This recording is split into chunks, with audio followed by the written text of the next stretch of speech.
গত অধিবেশনে খুব জুলাই সনদ খুব আলোচনার বিষয়বস্তু ছিল, যে কোনো মানে অনেক গুরুত্বপূর্ণ প্রসঙ্গে কেন আলোচনা হচ্ছে না আমরা কথা বলেছি, কিন্তু সব জুলাই সনদ সংসদে এবং সংসদের বাইরে। এখন ব্যাপারটার তাতল অতটা শোনা যাচ্ছে না আর কি। তো সেটা কি আসলে চাপা পড়ে গেল? কোনটা চাপা পড়ে গেল? জুলাই সনদ এর বাস্তবায়ন এ নিয়ে গত অধিবেশনে খুব কথা হলো না? আসলে কি হয়েছে আপনি দেখেন, এই সনদ বলেন আর যা কিছু বলেন, এই সবকিছু বাস্তবায়নের পিছনে মূল আগ্রহটা কি ছিল? মূল আগ্রহটা ছিল ক্ষমতায় যাওয়া। একটা দল, একটা পক্ষ ভেবেছে এই সনদ বাস্তবায়ন, পক্ষ বানানো, রিপ্রেজেন্টেটিভ ইলেকশন, এগুলোর মাধ্যমে তারা সরকার এবং রাষ্ট্রে তাদের যে অংশগ্রহণ সেটাকে আরো বাড়াতে পারবে। তারা বেশি আসন পাবে, তারা ক্ষমতা তাদের বাড়বে, বা ক্ষমতায় চলেও যেতে পারে এরকম চিন্তা করেছে। আর না গেলেও তারা ক্ষমতায় স্থায়ী আসন পাবে। যেমন ধরেন রিপ্রেজেন্টেটিভ, এই যে পিআর পদ্ধতির যে সিট বন্টন, এটা যদি হয় তাহলে 1% ভোট পেলেই তো আপনি সিট পান, হুম। তাই না? 3টা সিট পান সংসদে। তো আপনি কোনো মতে 1% ভোট নিতে পারলেই তো হয়।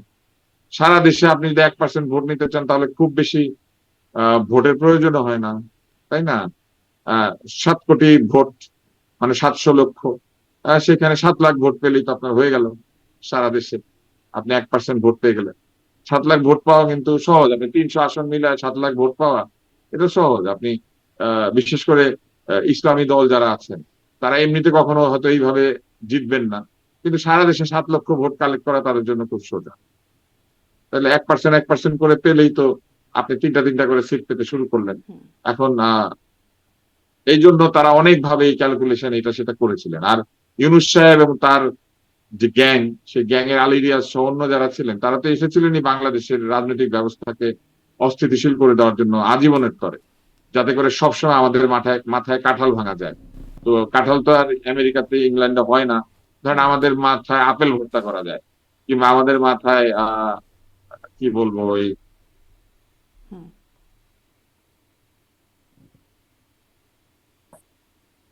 আমাদের মাথায় কাঁঠাল ভাঙার মতো এখন আমেরিকান অরেঞ্জ স্কোয়াশ, কিংবা মনে করেন ব্রিটিশ অ্যাপল সাইডার, এটা বানানো যাতে যায় সেজন্য তো তারা এসেছিলেন। জি। আহ, আমাদের মাথায় ফ্রেঞ্চ ওয়াইনের বোতল দিয়ে বাড়ি দেওয়া যায়। হ্যাঁ, এই ভদ্রলোকটি ইদানিং খুব ফ্রান্সে জি। ঘোরাঘুরি করেন। তো এই লোকগুলা যে 12টা বাজিয়ে জি, দেওয়ার চেষ্টা করেছিল সেটা জিজ্ঞাসা করব যে সনদের ফ্রান্সে ভিতরে, ঘোরাঘুরি করেন, এটা নিয়ে একটু কথা বলবো। সনদ এবং ঘোষণার মধ্যে তারা ছোট ছোট ছোট ছোট ত্রুটি রেখেছে ইচ্ছা করে, হুম। যাতে এইটা কোথাও না কোথাও গিয়ে আটকে যায়। এটা তারা ইচ্ছা করে করে গিয়েছে, যাতে করে একটা গন্ডগোল সবসময় লেগে থাকে। তো সেই কারণেই সনদ এবং ঘোষণা নিয়ে অনেক কিছু চাপা পড়ে গেছে।